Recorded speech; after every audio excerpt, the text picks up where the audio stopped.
Hello, everybody, and welcome to another edition of Courtside with Christy and Gabe right here on the Her Hoop Stats Podcast Network.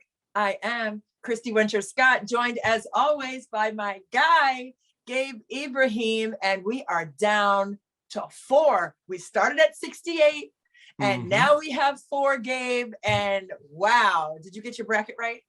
No, well, I was going to bring up our bracket. In just a second to tell everyone how we're doing, because we're doing pretty well.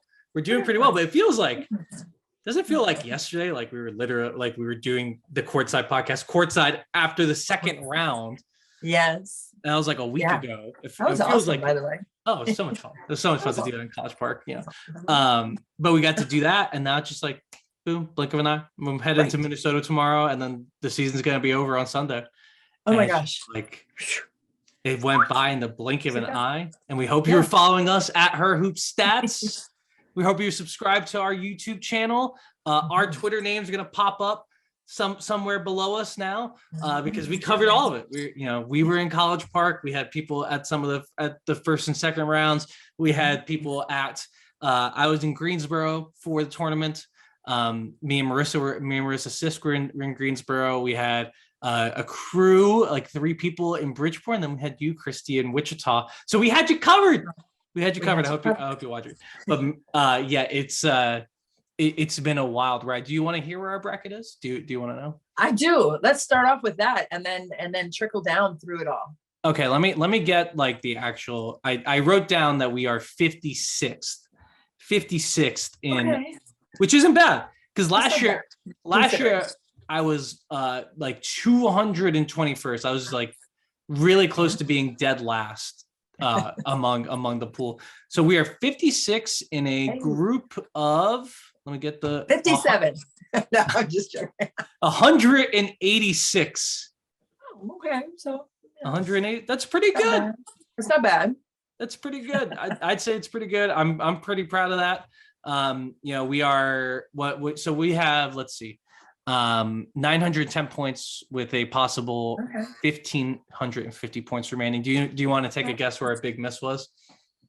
No, you got it. Just tell me. It's the Indiana game that really killed us. Picking Indiana over UConn in the Sweet 16. They were, the first half was good, a 4-point game at half, and then that third quarter just really changed the entire game. So whatever the halftime talk was from Gino. Well, I think, and UConn's looked really good since that second half. So they have.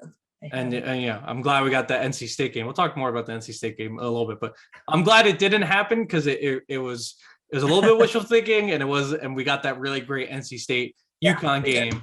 But that was our big miss. The other one, which is my fault, is we should have followed your intuition on Michigan, because I'm pretty sure you had Michigan going to the Elite 8. I did, and I talked us out of it to take BYU over them, and I think BYU lost in the first round. So that one's my fault. That's on me. That's all right. I mean, I'll raise my hand. My bad. You're forgiven. So that killed us. And let's see. You also want to take Villanova or BYU in the first round, which would have given us a couple more points. But hey, we have 3 out of the 4 in the Final Four. We have South Carolina, Stanford, and Louisville. So hooray! Yeah. And I want to mention the top bracket is from Jeremy is Gross. They are atop the HHS pool, and Jeremy, I don't think you're gross personally. I hope you're not gross. Either. Your bracket's incredible. They have all 4 of the Final 4 teams. So good for them. Good job, bro. So but hey, look, I think we did pretty well, right, Christy? Like I'm pretty proud of this. This is good. This is so much better than what I did last year. Yeah, it's so tough to predict and prognosticate, and you try to factor in all the Her Hoop Stats and all of everything, all the analytics. And then, you can't account for injury, as we said at the beginning of all of this, and when there were 68 teams. But when it comes down to it, I mean, we have seen it. It's the teams that can defend, right? But it's also the teams that can have consecutive offensive possessions where they execute and score. Like, we've seen great execution sometimes, ball's not going in the basket. And those teams are not winning games. Free throws have taken teams out of this tournament too. I mean, just at an explosive rate, and it's almost shockingly so. I have not seen that be as much of an issue as I have this year. Teams that just haven't been able to maximize those possessions on the line. And it's always, I mean, as a team, you want to be shooting 75% as a team. And I've seen some really low numbers on the line. And this is what you do, right? And then you're in the gym by yourself in the summer. Don't you get up 500 free throws? Or was that just me? Or, you know, because I was a stickler because I was terrible from the line, but I had to really, really work on it. So it was something I really put a lot of time into. And not that I was, you know, I think career-wise, I was probably in the 70s or something like that. But I mean, it wasn't like I was shooting 95%, but I went from a terrible place with my free throws to get it to 70. So, I mean, there is a possibility for you when you put the work in to get better there. And I think kids need to really focus on that across the board, like all levels, all genders. I think that we've really seen a drop off. Oh yeah. I mean, well, so the one thing that I always think about, especially when we get to tournament time, that you brought up, I think at the beginning of last year, is like free throw shooting is a conditioning exercise.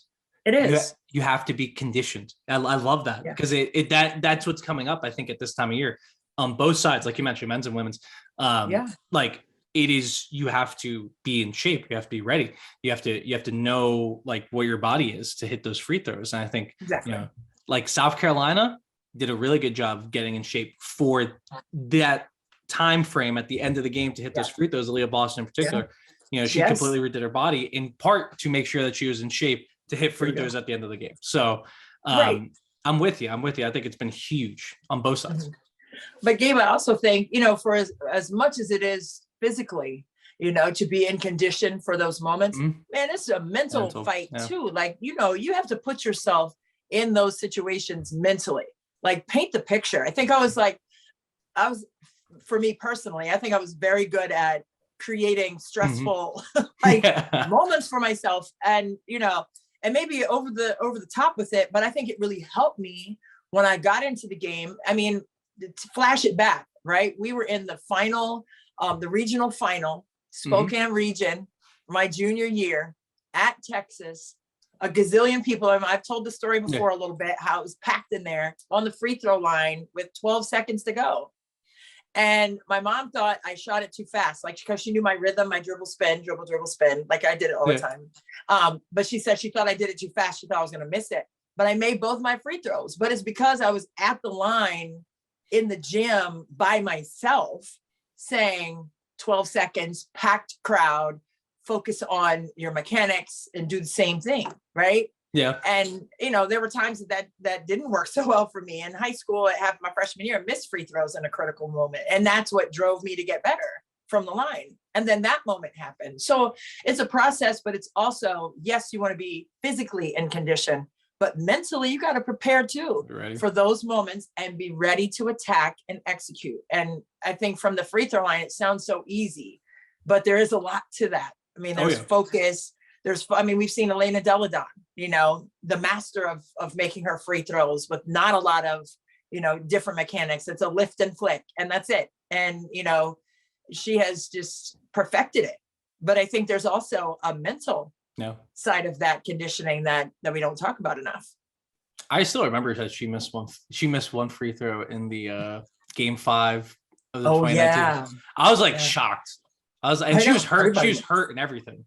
She had the two herniated disc in her back, and it was still shocking to see her miss a free throw despite knowing that she was hurt. 3 of them. Right. She missed multiple, which is insane. Right. I mean, they still won the game. No, 3 herniated discs. 3 herniated discs. Child, I don't know how she did it with the knee and the mask and everything, but you know, she's superhero for that. Incredible. Well, we'll talk more about Leia Deladon. I also want to briefly give a shout out to my wife, Emily, who I've talked about in this. She like was a late entry, and like me and my friends have like a little bracket pool. And she, like, the 2 days before a tournament, she was like, "Hey, can I join?" And I was like, "Sure." And I texted all my guy friends, like, "She's going to win. She beats me every single year. She beats me every single year in the men's side." I love it. Not because she watches that much more. She just is a North Carolina fan. Oh, well, see, she's in. So this year she's picked North Carolina, Villanova, and Kansas in her Wow, good girl. Hey, I'm telling you, whenever we do our dinner game, whenever we do our dinner, I'm gonna go ahead and give her a pound on that. We're gonna fist bump on that. That's pretty awesome. She had Miami in the Sweet 16. She's incredible. It's an incredible bracket. And I told everyone it was gonna happen. I was like, guys, I'm telling you, she's gonna win. If we put her in the group, she's gonna win. And we put her in the group anyways. So funny. So shouts to my wife. Shout out. All right, so that's the bracket update. I just want to, let everyone know. And also, UConn fans, I know you guys were in our comments here on YouTube. Feel free to take shots at me. It is what it is. I was totally. Hey, no, go ahead, go crazy. I was gonna come up. If I was right, I would have been insufferable. So I want to let people know that if I was correct and Indiana beat UConn or NC State beat UConn, I would have been up here pounding my chest. So feel free to take aim at me in the comments because I do deserve that one. I gotta say. I had that one coming because, man, UConn was something special against NC State. They were.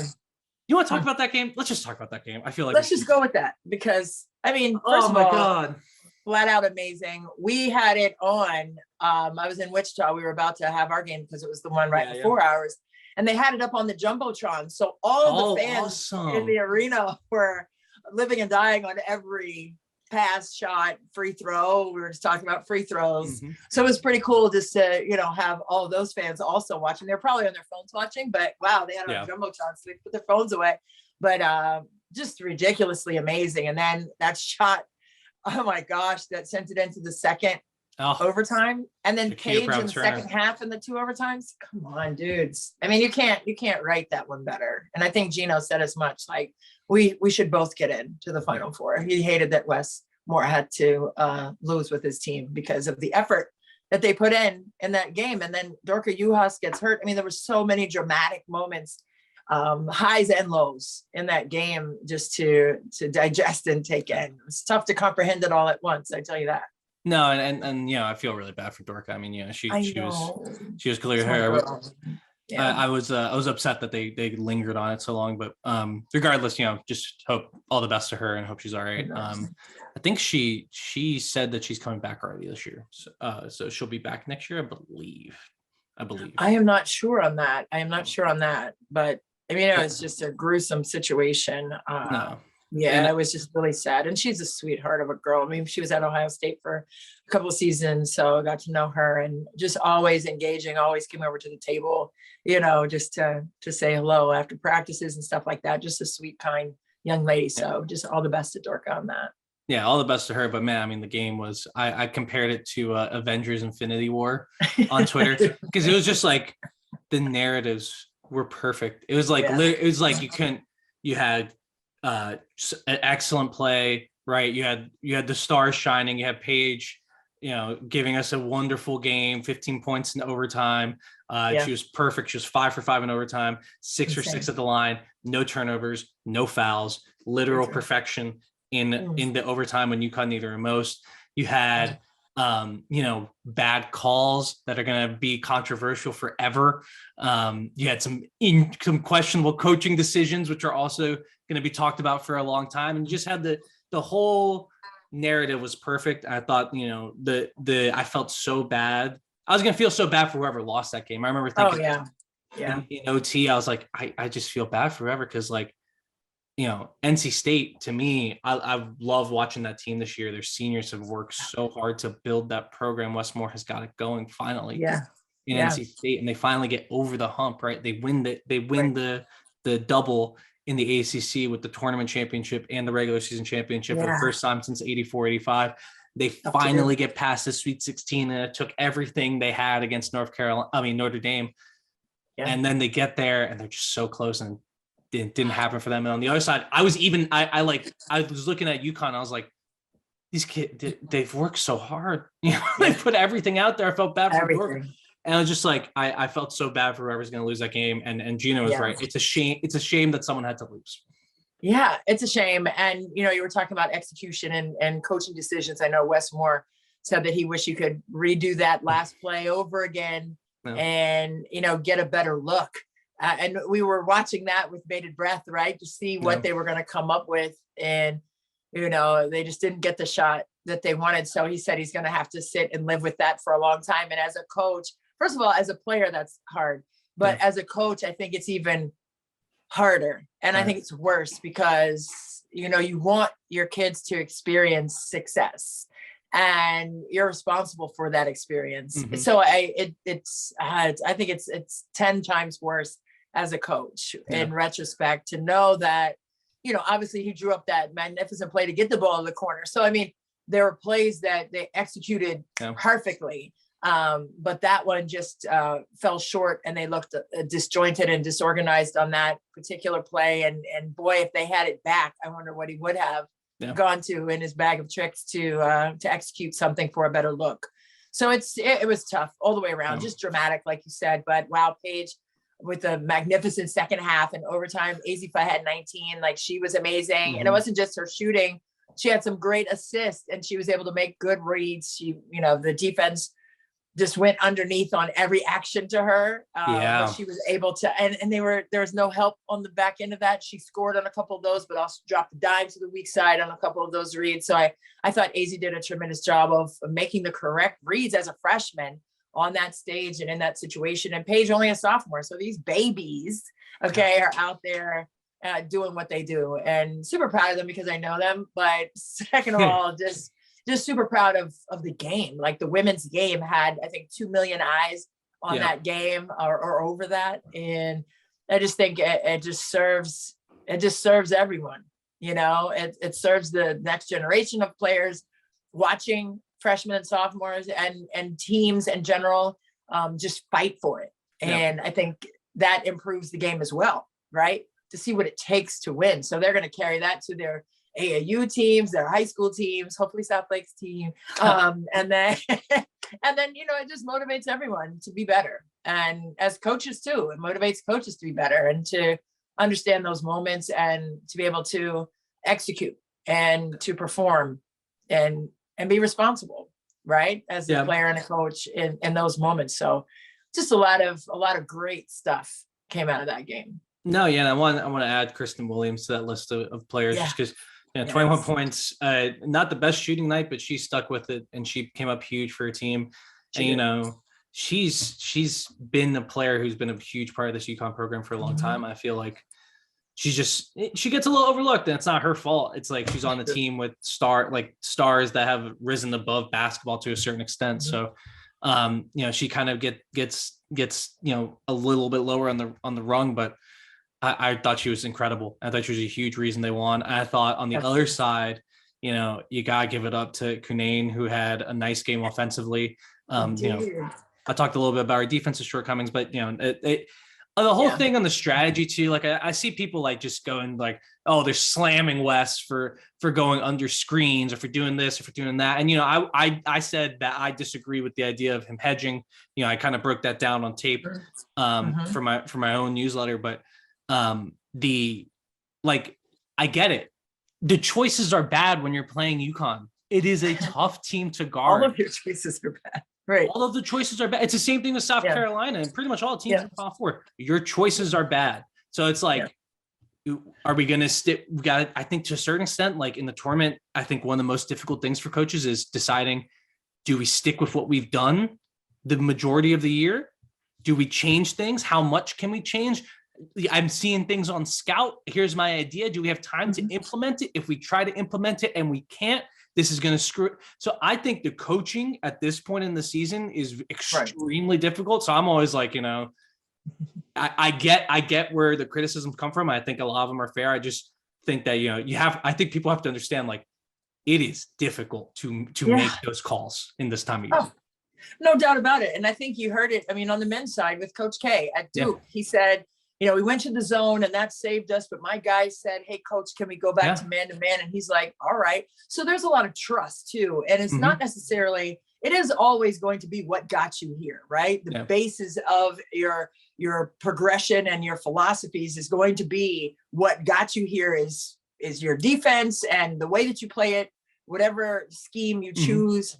But at the same time, you have to try to tweak a little bit here and there just to make sure that you have the flexibility and the trust to move and advance in the tournament. So I think when you hear Coach K say something like that, like he's not going to, like what you just said, this is what got us here. We're going to stick with it no matter what. And I think he's coached for 40 years. So I think he understands that those kids are the ones that have to execute it. Those kids are the ones who, are invested physically and mentally and getting the job done. So yes, the zone saved you for a couple of possessions, which is great. And I love that strategy. Love to do it myself. Like throw it in there, just see what they do and save us some possessions, and then go back to, what you need. But I think for him to say, sure, let's switch back, I think that gave the players mental confidence. Right. To say, well, wow, he trusts us. He has confidence in us that we can go from what has been working well in an elimination game to come in and say, okay, I'll go with you guys on this. You guys just make it work, talk on defense, call the screens and get the job done. And I think, there's a lot to be said for that as well. The trust factor is huge for coaches and players at this point of the season. Well, and I think, it's always interesting to think about like what comes first, right? Does the trust come first? Does success come first? Because it's good. Like when you're successful, it's easy to trust. When you lose, it's hard to trust, right? Because then you start questioning, right? Like NC State, I'm talking about the hedges and we're talking about, should Diamond Johnson be in there, right? But it's like, if they won, all of it's gravy. All of it. We're not talking about all of the coaching mistakes that Gino made in that game because he did. And he's he's a legendary coach, but he made mistakes. And I'm sure he would admit that he made mistakes. But we're not talking about it because it's a win. Life is a results-based industry. Right. So is basketball. So I just think I've always thought like, what comes first? Is it the trust that comes first or is it the success that comes first? I think we're at the point now where all of these teams are extremely together. You don't get to a Final Four without being together and trusting each other and understanding like what's going to happen in the highs and what's going to happen in the lows. And I think all four of these teams have weathered that this year. Even South Carolina, who's been incredible, number one team all season long, they've had to weather some lows and they've had to look at themselves in the mirror and ask themselves, how much do we trust each other? How together are we? And they've remained focused. And I think that's true for all of the teams, but NC State, UConn, absolutely the game of the tournament so far. I don't think that's a question, right? Like, no, not even close. That's a legendary game. I mean, that's the game that we're going to go back to and examine and look at for a long time. And I think just those moments, and like you said, which comes first, the trust of the success. And I think it is the success. I was just thinking about it while you were talking too. And I just think it's the success. And then, we've done it before, let's do it again. And I think for South Carolina in particular, that's what we've seen, right? They didn't get the job done in the SEC tournament, lost to Kentucky in that game. So I think, they retooled themselves. They've gotten some shots to fall. Dawn Staley saying, we know we're not going to make every shot. We know we've had some droughts offensively in games, but what remains the same is our staunch defensive attention to detail. And I think that's what's gotten them back to the Final Four this season. And I think Aaliyah Boston coming up with like, I don't know, double doubles like on a regular all throughout the tournament. I mean, the 28 and 22 28 and 20. Oh, man. 28 and 22. I was there watching her. I was like, I don't think anybody in the world could stop her at the moment. Like I was literally like, I don't think there's a player in the world that could stop her from getting her offensive rebound right now. Oh, man. Just phenomenal, right? I mean, phenomenal. And, next level player, obviously, in the WNBA, but for Aaliyah Boston to perform right now, the way that she's performing, I think she's ready for a do-over, from last year's Final Four. I think the entire team is hungry for that, but her in particular, I think she's playing at a different vibe. She's on a different frequency and she's just tough. And then the board work. I mean, come on, like you said, nobody's doing a good job of getting her off the glass. And I don't know who would be able to, who's remaining in the Final Four, who can keep her off the glass.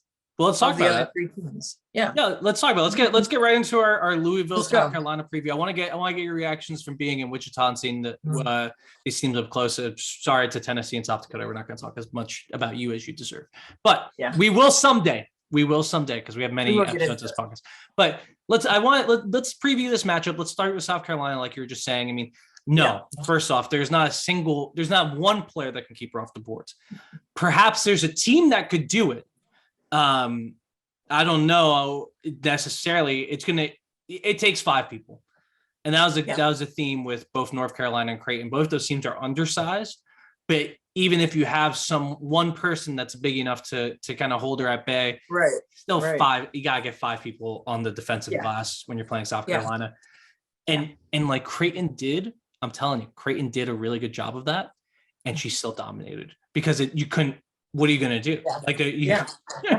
There's only so much you could do to overcome a 4-inch height disparity between your tallest player and their tallest player. And that's the case for a lot of teams. So, I mean, she's just like on another plane of existence right now. Like there's no stopping her. In my opinion, there's no stopping her.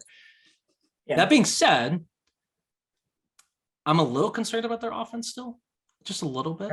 I came into this week, very concerned about it. I talked about it a lot. And then they posted 2 straight games of 100 offensive rating. And, they played well, but still, it still doesn't feel quite right. It still feels like the spacing's a little off.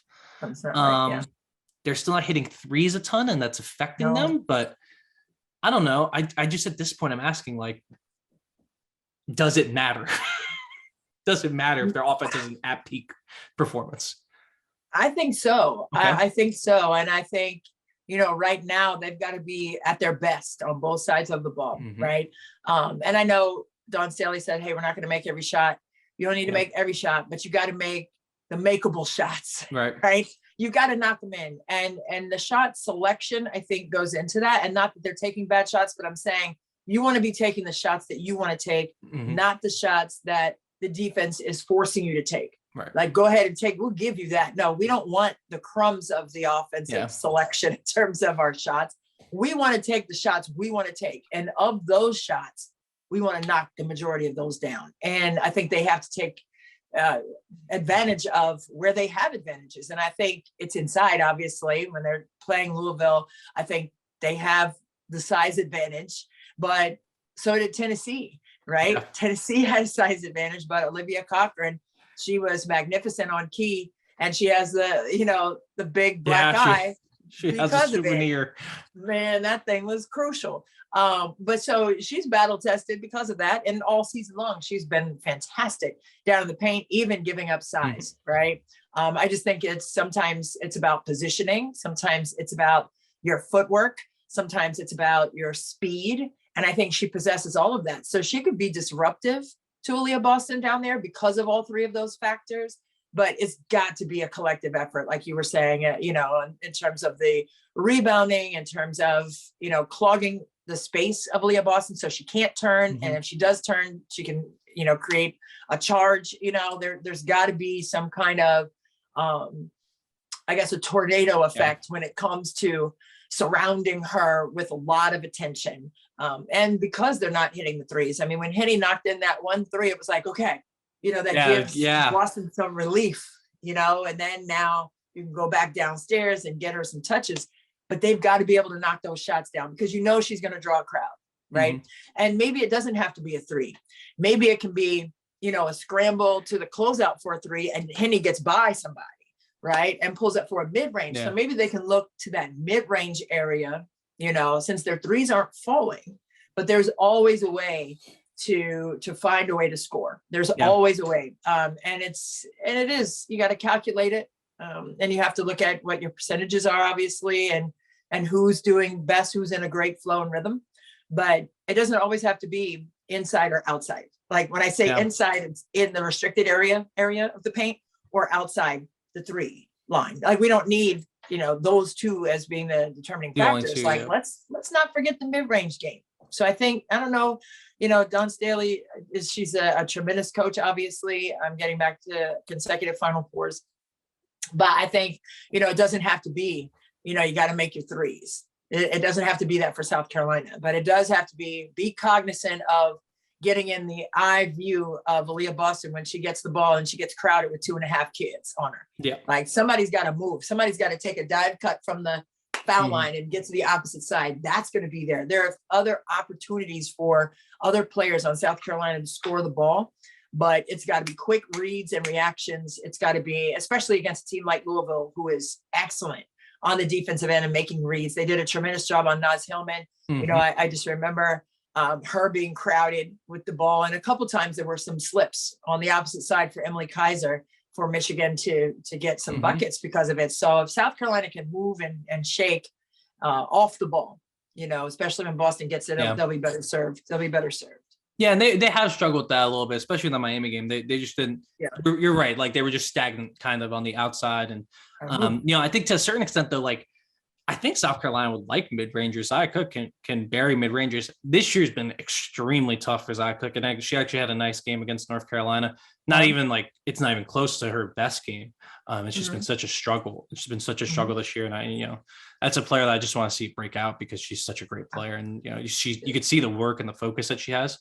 But, you know, right now it's the shot's not falling, right? So you kind of have to live with it. But one thing that's been a struggle for her is, like, teams are, again, especially Miami, you know, they're packing in that 2-3 zone right at the elbow. Their guards are at the elbows, and then their wings are like right almost in the lane, not even like getting out to the corners. So it's like someone needs to hit one or two of those to start. And I think they did that against North Carolina. They hit the early threes. It's not necessarily hitting all the threes. It's hitting early ones just to, like you're saying, like, release the pressure a little bit. She needs that. And I think she is, but again, I'm not kidding. Like, they may just not need it. It may just be like, okay, hey, y'all can put 18 people in the paint, and it doesn't matter because Boston's getting this rebound. She's putting it back up, and she does a great job. And one thing that would have, like, literally any other big that's left in this tournament, when you're talking about, you know, when they have two people on her on the boards, it's like one thing that Haley Van Lith is excellent at is coming around and poking the ball. But Leah Boston, that ball doesn't come down. She keeps it up high. Yeah. And it's just like, she's so just perfect. Like, it's just like every little thing. It's the little things, right? It's the little things that add up to this superstar. You know, the footwork is there. She keeps the ball high on rebounds. You watch her in practice. Like, we got to see the first 15 minutes of practice. They're doing layup lines and she's talking. You know, you don't see that. I don't see that from other teams. She's talking to her teammates saying, hey, good job. Hey, go left. Hey, we're doing like that, like, every little thing she does well. I think she's just she's beyond any player we've seen this season. No shade to anybody else. She's just in a tier by herself, above the rest of the country at the moment. And, you know, I still think they can lose. I'm not trying to say they can't lose. I'm just saying, at the moment, they are so locked in. And I think with that much talent, being locked in is the hardest and biggest task, right? Yeah, no doubt. And I mean, Aaliyah Boston is just so smart. I mean, she's just smart with what she knows, when and where to attack. And that's not just when she has the ball, but what crevice to attack when her teammate shoots the ball to get to the offensive boards, right? I think she has just developed in such a way from freshman year to now in that regard. Just the win to attack. I mean, we know that she knows how to, right?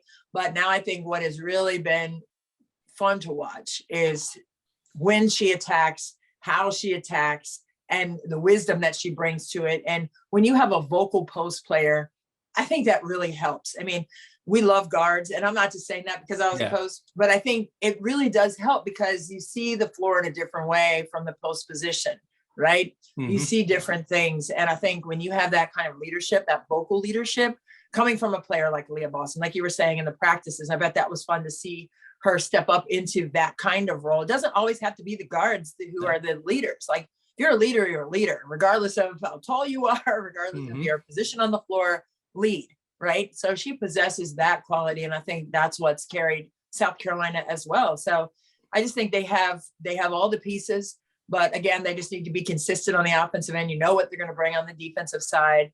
But man, don't count out this Louisville team because they are a buzzsaw when it comes to constant energy on the defensive end. I mean, Emily Engstler. I mean, can we just talk about her for a second? Because she did not score the ball well in their last game against Michigan. She had less than 6 points. I know she got a couple on the free throw line, but I was running at the end, so I don't know what she ended up with. I think 5 or 6 points she ended up with, but she had 16 rebounds, Gabe. And so we're talking about, the motor that Aaliyah Boston has on the glass. Emily Engstler has it too. And she's 6'2", put in the body work. When she left Syracuse, she lost 50 pounds. Yeah. And another player who has been dedicated to, like you said, the conditioning portion of this. And I just think she is just all over the place. Deflections, blocks, steals, and her ability to rebound. And I don't know, her energy is just nonstop. And if she's not scoring the ball, she didn't shoot the ball well, but she's not sulking about it. She's like, hey man, I'm not making shots, but guess what I am going to do? I'm gonna get this block. Guess what I'm going to do? I'm going to get 16 rebounds, right? There's always something that she can find to do to impact the game. And I think, she's going to be a problem for South Carolina too. I mean, they've got to guard them as well. Okay. So just with the way that she plays, and Haley Van Lith, 20 points in every single NCAA game this year. I mean, at the beginning of the year, what did she start? 1 for 19, 1 for 17, 1 for 19 from three. She could buy a bucket. Couldn't score.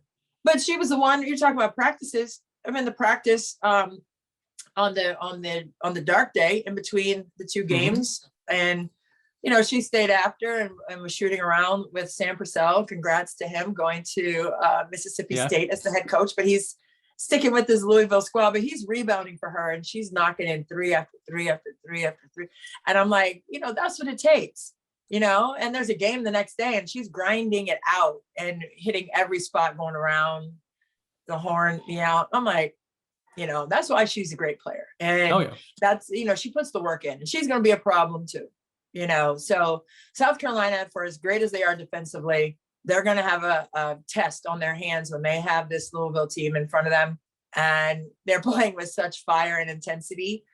It's just fun to watch. I can't wait for the games, if you can't tell already. But I think it's going to be a tremendous matchup, just with the defensive minds of Jeff Walls for Louisville and Dawn Staley for South Carolina. But it's going to be who can make the shots they want, right? Who can make the shots that they want to take. You can't settle for taking what the defense is giving you. And I know that's always take what the defense gives you. No, you take what you want from the defense and you make them play you. And I think that's what we're going to see. And that's the chess match that I am really anxious to watch.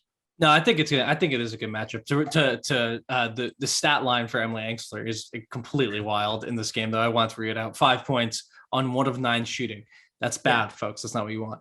3 of 4 from the line, though. Hey-o, make your free throws. Make a free throw. Make your free throws, kids. Make your free throws, kids. And 16 rebounds, 2 of them offensive, 4 assists, 6 steals. Come on. 6 steals and a block, and then only 1 turnover to go along with those 4 assists. So yeah, a weird stat line, but it's very Emily Engstler. And I think you're right. Like, it is an interesting matchup because I think if you look at the starting lineups, right? Right. So for Louisville, that's going to be Van Lith, Smith, Kiana Smith, Chelsea Hall, Emily Engstler, and Olivia Cochran. Those 5 versus South Carolina starting 5 of Destiny Henderson, Zaya Cook. I don't even know who else has been. Who else Beal. is going to Beal will start. They kind of been running like the 3 has just been coming on and off, and then I think we'll see who else is going to start too. But obviously Boston and just like another group of like 6'2" players with extremely long arms will be coming at you. So I think the matchup is like not terrible. I don't think it's terrible. So yeah, Saxon started. Sorry, that was confusing me. Saxon played a lot against Creighton. I think she'll play a lot again. Lily Grissette's been playing a lot. So just like that group of Saxon, Beal, Mihir, Grissett, along with Boston, and then Cardoso as well, that can come off the bench. Like, it's not a terrible matchup because I think, Cochran, like you mentioned, she's undersized compared to Boston, but she plays up. Emily Engstler, undersized again, and whoever's going to be playing the opposite front court spot to Boston. But again, she can play up, and she brings things defensively and offensively that could be a problem for some of those players. Like, she's actually a player that could fit in on South Carolina with all those long arms and, rangy players on the wing. So, they could provide some resistance down low. They can be good rebounders, obviously strong rebounders. Right. So I think those two, they match up pretty well. I think the 1 through 3 rotation for South Carolina, for Louisville, is going to be a bit of an issue just because, they can match up with Henny. Right. Van Lith, it can match up with Henny. It's just the rest of the rotation is really small compared to their counterparts in South Carolina.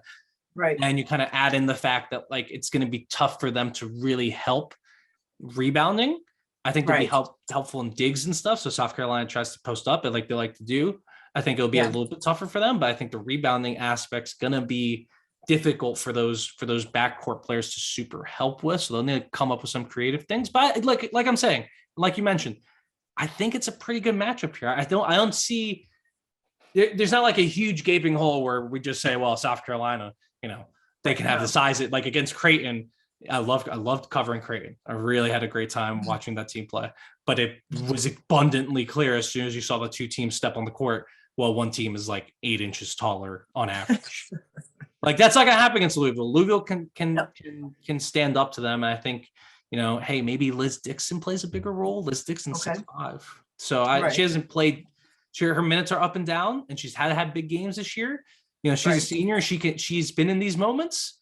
So I think she may have to come up big, but I'm with you. I think the starting lineup is not a bad matchup. And the other thing I want to mention is Louisville has been excellent at pressing throughout the season, but particularly in this tournament. They've been really good. And South Carolina statistically struggles a lot against the press. I didn't see teams do it that often against, North Carolina tried it a bit against South Carolina, but not as much as I thought maybe it could have. Right. I think Louisville's going to hit him with it. So those are my things.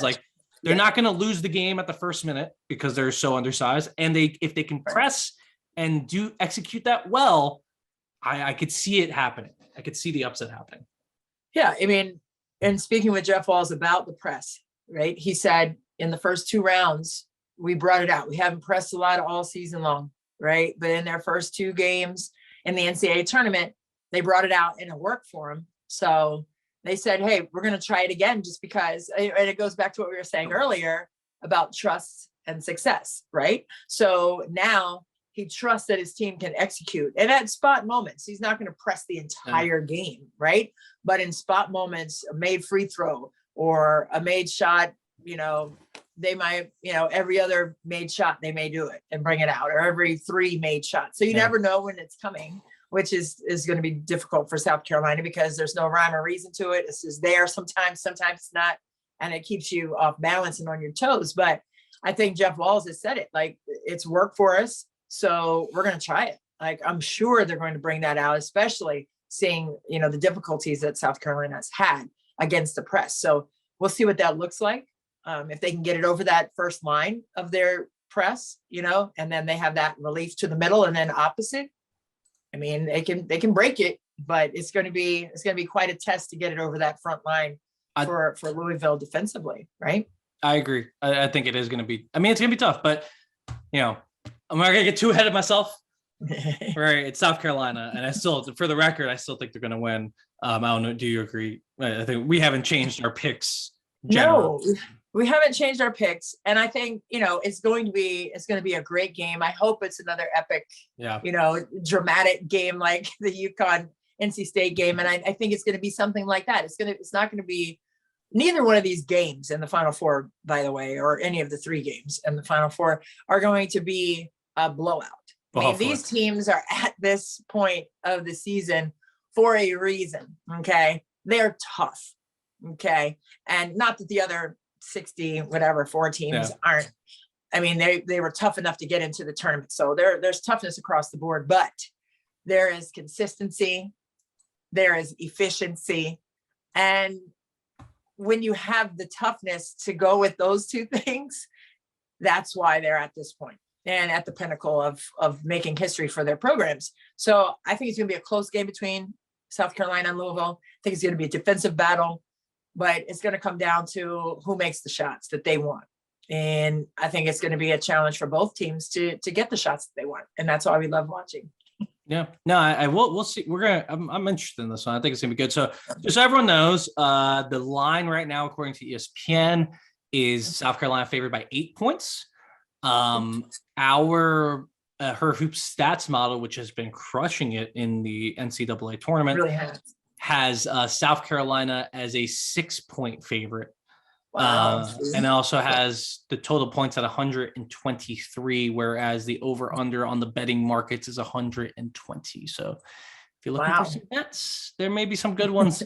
There may be some good ones there, and I think it might be worth your time to look into her hoop stats model, because it has been crushing it if you're a betting folk. So that'd be good. We'll see that game 7 p.m. on ESPN.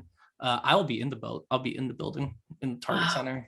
Yeah, I'll be in the building here at home, watching with popcorn and my fuzzy slippers on, and just having a blast, shouting to the rooftops in here. So that'll be fun. Let's keep it going. Let's talk about the other game.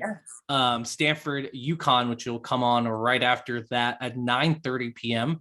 Both these games are on ESPN, and as you mentioned, the ratings are crushing it. I think this one will attract a lot of eyeballs with the defending champs in UConn. On a neutral floor. So the line here, and I'll start with this because I like this now. I should have started with it last time. Right. The line for Stanford is they are favored by 1 point according to the betting market. And then the over-under is 128.5. According to our model, Stanford should win this game by 2 points. And the total points will be around 126. So our model suggests betting Stanford minus +1. No, wait.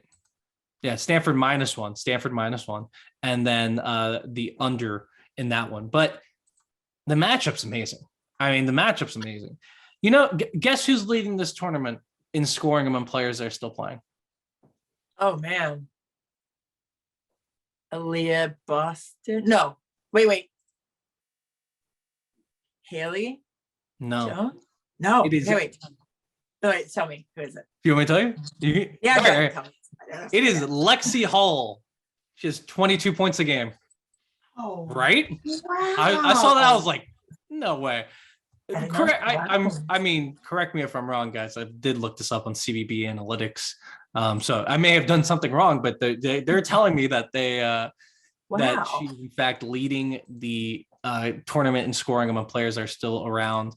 She's been phenomenal, and she's been open. Also, those two things help. She had, because remember, she had 13 in the first round, 36 in the second, 19 against Maryland, and 20 against Texas. So yeah, she leads the tournament in scoring. Cameron Brink has been amazing, 4.3 blocks a game. Let me say that again, 4.3 blocks a game. 6 against Texas. You know, Haley Jones is doing Haley Jones thing. They're just cruising along. I think Texas gave them all they could handle, but Texas is a really good team. And they won by 9 points. And, you know, they were cruising against Maryland for a long time until the end of that game, and Maryland fought back. So Stanford looks good. So I don't know. I guess the question is, did UConn's win over NC State change our mind because we picked Stanford to head to the national championship game in the courtside bracket? I don't think so. Okay. I mean, I know that they played great, and they're getting, you know, contributions across the board. You know, Kristen Williams, I know, is the X factor, like I always like to call her. But I think when you have a team like Stanford, who has won it already last year with, in essence, the same group of players, I mean, -2, but I mean, you have your foundation and your core back, and you have Tara Vanderveer over there. I mean, I don't know. What a story for her. We're talking about Coach K writing his story and leaving his legacy. What about Tara Vanderveer what she's been able to do, and what she's on the precipice of doing again? Did you see the graphic? I don't know if this is in your game. I don't remember where this came up, but like the 3 most winning coaches in college basketball history are all in the tournament with Tara, Coach K, and Gino. All in the tournament. So it was just really cool. Sorry, I wanted to bring that up before. No, I love it. But you know, you have to give credit where credit is due, and I think it's definitely due for Tara Vanderveer and what she's been able to do, and to withstand that push that Maryland gave them at the end of that game in particular. I think just shows that level of experience and fortitude. And you can't really quantify what experience does for you at this point of the season. And I know when Maryland won in 06, they had freshmen and sophomores on the floor. So, I mean, heck of a group of freshmen and sophomores for that team. They were not bad. But so, I mean, that's not like cut and dry discussion I'm trying to have, but I'm saying for the most part, when you have teams who have that consistency of experience and they've tasted success, we're talking success and trust, and I love that. But I think there's a lot of trust that goes into it because of what you've been able to do together. And I think that's what Stanford brings forward to this game. 13 consecutive Final Fours for Gino. And I think was their last championship in 2016. If I'm not mistaken, I believe that's right. It's been right. What a drought for UConn that they haven't won a championship every single season. I know. I'm sorry. I'm sorry to UConn fans. I'm gonna look at it. I don't remember. I believe it's 2016. 2016. Yeah, what a tremendous drought. What a tremendous drought. But 13 consecutive. Right? 13 consecutive Final Fours. 14 now. Okay, yeah, 14.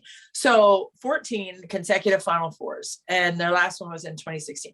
For Louisville, I know they haven't been back to the Final Four since 2018, right? Mm-hmm. So for this group of players, it's their first time. But these coaches have been battle tested. They've all been there. So that's one thing, okay? But the players coming to that position, to be in the Final Four, it's new for them.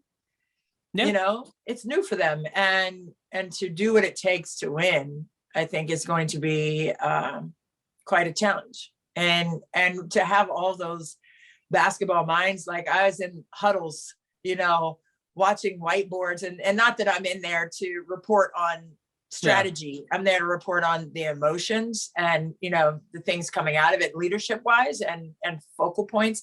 But I mean, for me as a coach and former player, to see the whiteboard and those discussions, I was in my happy place. And I'm just like, and I'm not going to report on, hey, they're running whatever play, but I'm looking at it personally as, a learning experience. I'm like, wow, this is like a free basketball clinic for me. I'm in these huddles with these basketball savants, and I get to really watch and learn. And then to see it unfold on the floor, like Jeff Walls in particular just drew up this play, right? And I was just over the shoulder of a player watching, and watching how what he was looking for to get executed. Boy, they ran it to perfection. Missed the shot, but they ran it to perfection. Like everybody did what they were supposed to do. It was exactly what he had, on the whiteboard, right? And I don't even think I had a report coming out of that one. But I just think, to see it unfold like that, it's just really a lot of fun. And to see it executed, I think, is another thing. So all 5 players, there was no breakdown. There was no player like, which way do I go on this one? Or where am I supposed to go? It was like, boom, boom, boom. So that's what they need right now. All 4 teams need that level of focus, right? And execution. And, to have these coaches running it, man, how fun is that? How fun is that? Like just to see, them at their best, right? Wanting their players to be at their best as well. No, it is Candyland. Just like being able, like when we were in College Park, we got to stay for like the entire practices because I was hanging out with Christy, and Christy's on TV. So I was like, hey, I'm also here. Like, don't worry about me. And it's just like watching all the coaches like go through their sets and talk about the other team's sets. And man, it was Candyland. I was having an incredible time. But so just like watching, and the basketball this tournament has been amazing. I think that kind of goes without saying. But just like the X's and O's stuff has been fantastic. But we're going to set her back to Stanford and UConn. Because I think one of the X's and O's things here is like Stanford obviously loves to run a lot of Princeton sets. They love to chin you to death. They really have a ton of stuff that they can throw at you, but UConn also kind of does a lot of that. UConn runs a lot of chin actions, a lot of Princeton actions, a lot of screener stuff. So they're going to be a little bit more ready, I think, than some of the other teams that Stanford has played in playing this kind of complex system. I don't think it's going to be quite as much of a foreign language when they're preparing. I think that's a really big step up from other teams that just, there's not a ton of teams that run this like high level of Princeton style offense that I think Stanford's really known for. And I think UConn's going to be ready for it on that side. Yes. That being said, I mean, it's just tough. Unless Paige Bueckers is supernova as she was, so it's not impossible. She was. I think Stanford just has the advantage in pretty much every category in terms of, like you're saying, knowledge of each other. This team's just been playing a lot more together this year because then UConn had injuries. So it's just like there's still, you could tell up until like the second overtime, like UConn was still trying to get back into it. And same with Paige, like Paige was trying to get back into the game. Yeah. So I think Stanford just has an experience advantage in terms of this year of playing. I think they have, the size advantage. I think they have a lot of matchups that are gonna mess with UConn, and I think they're just playing like a little bit better at the moment. They're just executing stuff a little bit better at the moment than UConn. I think they'll come out on top. Yeah, I just think and not only has UConn battled injuries throughout the season, but now Dorka Juhas is out. Yeah, that's huge. And I think that's really going to impact them as well. I mean, she's 6'4", 6'5", stretch the floor and knock in timely threes and loosen things up inside with Edwards and Adota. I think that's going to be a difference. And, to make that adjustment with just a couple of days to work on that and practice, etc. That's going to be something to watch for as well, to see how disruptive her absence on the floor is for UConn. But yeah, I mean, obviously they have the pieces and they know when they're challenged, they have players who can step up, right? And we've seen that throughout the season as well. And Kristen Williams, I mean, I'm just going to go back to her. I think she's going to be the one who tilts the scale in terms of the overall team success for UConn, especially in the absence of Dorka Juhas. We know what Paige Bueckers is able to do. We know what AZ Fudd has done and what she is able to do. But when it comes down to it, hey man, you've got to really make some adjustments on the fly. You can't, again, account for injuries, especially at this point in the season. Like, you're ready to go in with all your chess pieces in the box, and now you're missing Dorka Juhas, who has been, a pivotal piece for them. So I think it's going to be quite a challenge, but I think Gino Arias built for that. He's seen that before. I remember Abrosimova got hurt, down in the NCAA tournament years back. I just think he's seen it and done it before. He knows how to prepare his team for absences of injured players. So, I mean, I think that's definitely something to look for, especially at the beginning of the game. How is their rhythm different without Dorka Juhas on the court? So I think that's going to be interesting to look for. You know what else is interesting is like the Spider-Man meme with the two Spider-Mans pointing back and forth at each other between Olivia Nelson-Ododa and Cameron Brink. Like, just two players who have all the tools in the world. Yeah.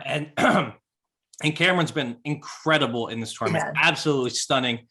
Like, the passing, the shooting, like everything. She's a unicorn. I think we're going to be talking about her next year as like a generational talent. But just like those two who love to foul. Those two players love to foul.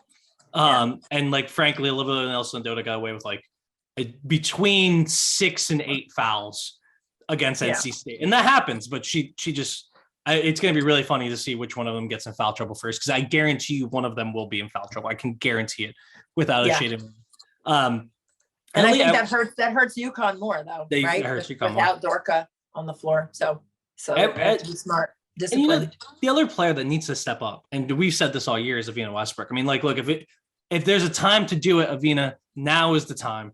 Right. Now is the time, because I don't think you can really count on it at this point.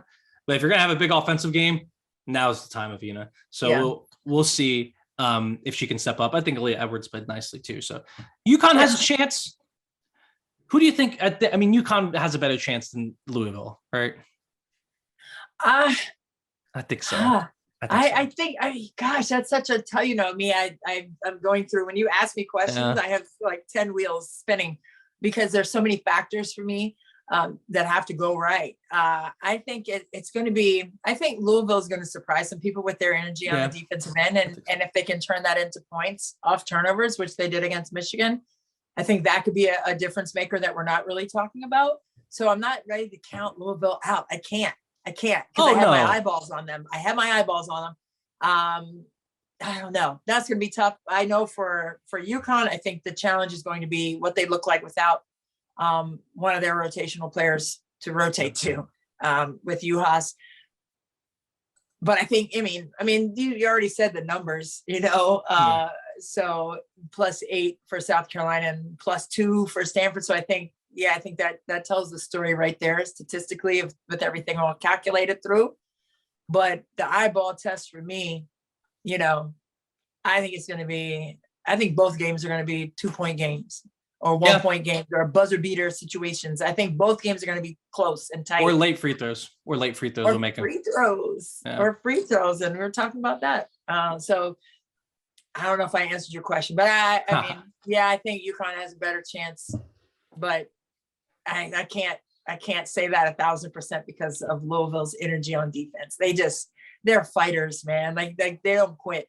And Haley Van Lith, like, oh my God, the video or the viral video now that's all over the place with her Mamba mentality, but there was a piece, it was on the ACC network about Haley Van Lith and her dad going to an elementary school to work out and how they would battle each other. And they would go at all hours of the night in the school. And he was super physical with her. And he said it, he said, sometimes she didn't want to go. I was like, we're going. And that's just the investment of a great girl dad, right? To be able to sacrifice and do it. Maybe he didn't want to. I mean, he's driving all around and traveling all over the place, 9-10 hours a day, and then going in the gym with her 4 or 5 hours every night. And that's why she's at the elite level that she is, because of that investment and work ethic that he presented to her. But for Kobe Bryant to want to work out with Haley Van Lith, and cool. For Gigi to see it, right? For Gigi to see it, and for him to go to her game 2 weeks before, unfortunately, they tragically passed away.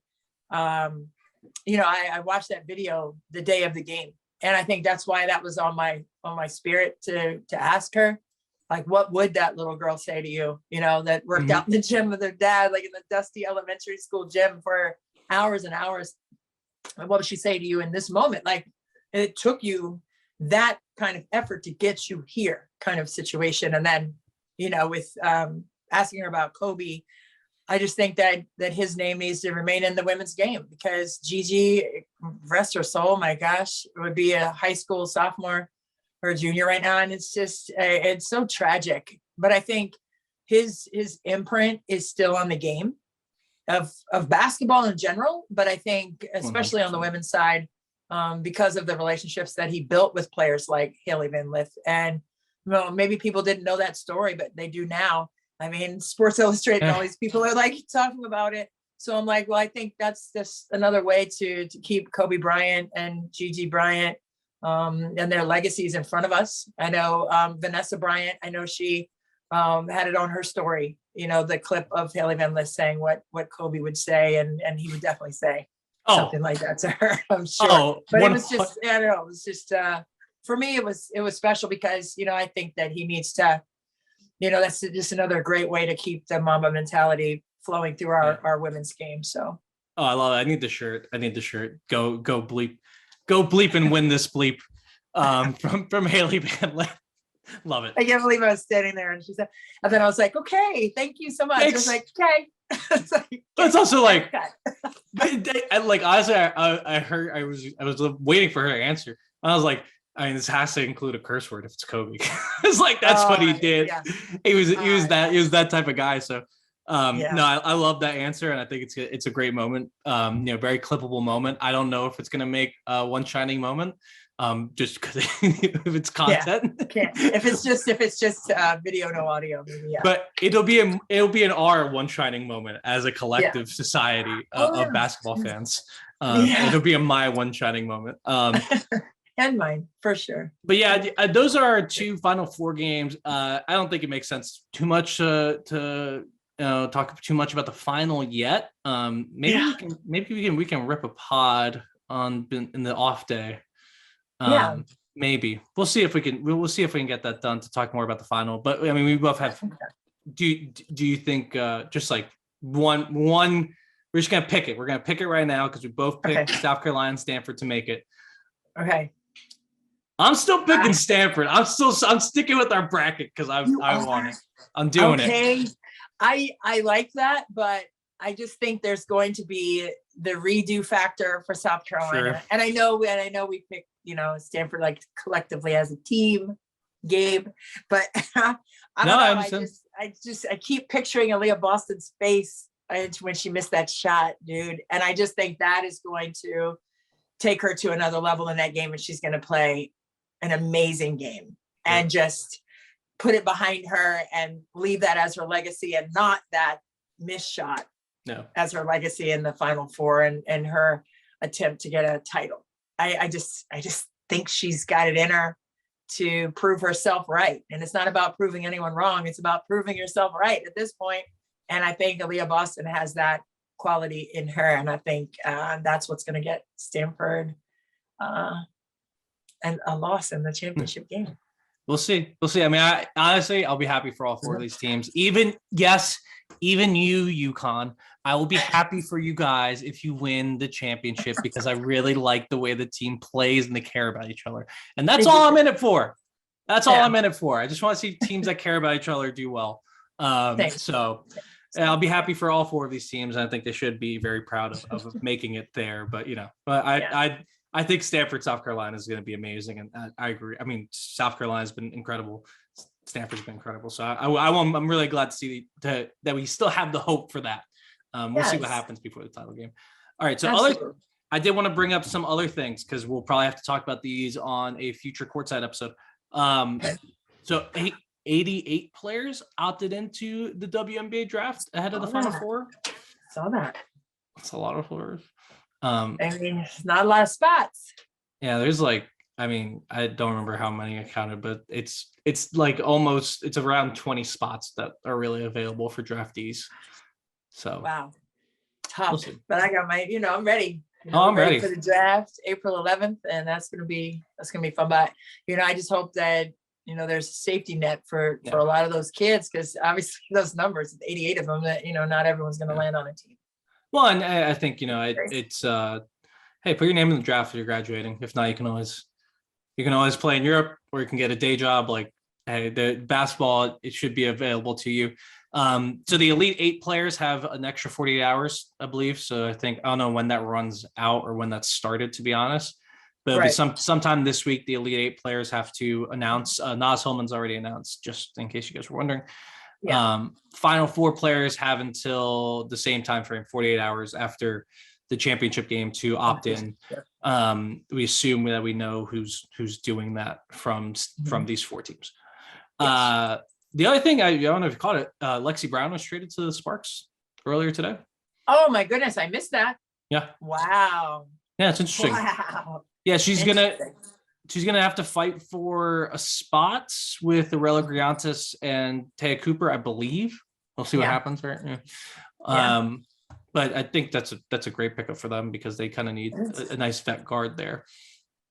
And they did a good job in that. She did a good job in the UA. Yeah, AU. Or the AU. I'm sorry. That's fine. My son is on the UA circuit. I know. And I'm still recovering from flying back. I'm overtired. So yeah. AU. She did a great job in the AU.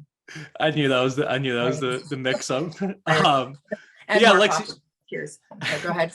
And Lexi, so shouts to Lexi Brown getting to LA. I think she'll have some playing time there. Hopefully. And then the other thing, just as a general concept, we cannot get into this because there's way too much stuff to talk about. The coaching carousel and the transfer portal are out of control. It's crazy. It's too much to keep up with. I have no idea what's happening. We need a whole pod for that too. So I just found out. I was looking at the women's college tracker from my guy Raul at WBB blog. That's great. Right. I just found out that my law school alma mater, William & Mary, has a coaching opening. They're going to have a new coach. I did not know that. I literally just found that out. Yeah, Ed Swanson was out down there. So a great guy. Ed's a great guy. Yeah, I was about to say. Great guy, man. Yeah, he did pretty well. I mean, he did pretty well. But he's on his way out, and it's just disorienting. To see all the changes. And in the transfer portal too. Yeah, you said the transfer portal. Sorry, go ahead. Oh yeah, I was just saying the transfer portal and the coaching carousel have just been crazy. So we'll have to do the whole thing.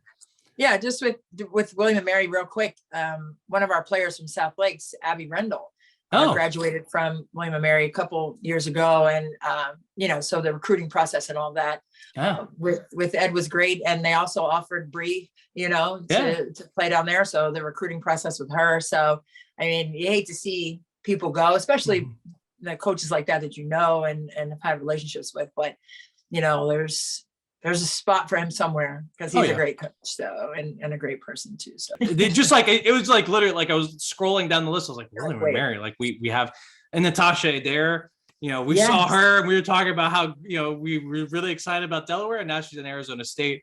Good for her. Joni Taylor is going to A&M. So that's a whole, like you mentioned, that's a whole different podcast. So we got to do a whole one. Felicia going back to Syracuse. I love it. So I love her. That's my girl. I'm so glad she got that job. Yeah. Brooke Weisbrod down FSU. FSU. Yeah. No, it is. We need a whole thing because Virginia has a new coach. So we'll get into all that at a different point after the Final Four. Broadcaster. Anyway, but go ahead. So because we have the Final Four this weekend, which is fantastic. Then we have the WNBA draft the following weekend, which is fantastic. However, Gabe, I don't know if Gabe's going to make it because he has been to like 4 straight days of basketball at College Park. Went to Greensboro, heading to Minnesota, going to head up to New York for the draft. So mid-April, you guys should send me some chocolate. I'll need Yeah, that's what we're gonna do our dinner in that little part right in between college and WNBA. We're gonna do a dinner, you and Em and Christy and I are gonna be asleep. I know. Jerome and Emily could talk. You guys hang out.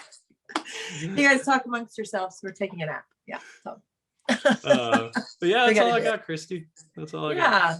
Oh my gosh. Well, I can't wait for these games, Gabe. They're cutting the lights on us here, courtside. So we got to get up out of here this time, but make sure you guys watch these games. Please. Make sure you guys get your friends to watch these games because, our young girls need this representation on this grand stage of the Final Four. So I'm just putting that out there, and you learn so much. And it's not just X's and O's that you learn about. Like you said, Gabe, these players and coaches, they care about one another.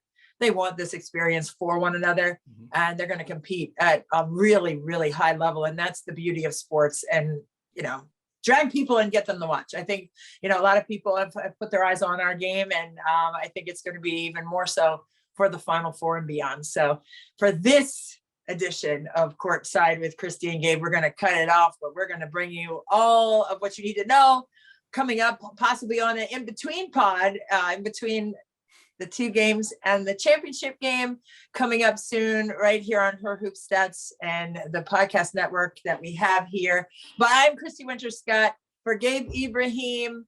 Thank you guys so much for joining us, and we will see you next time.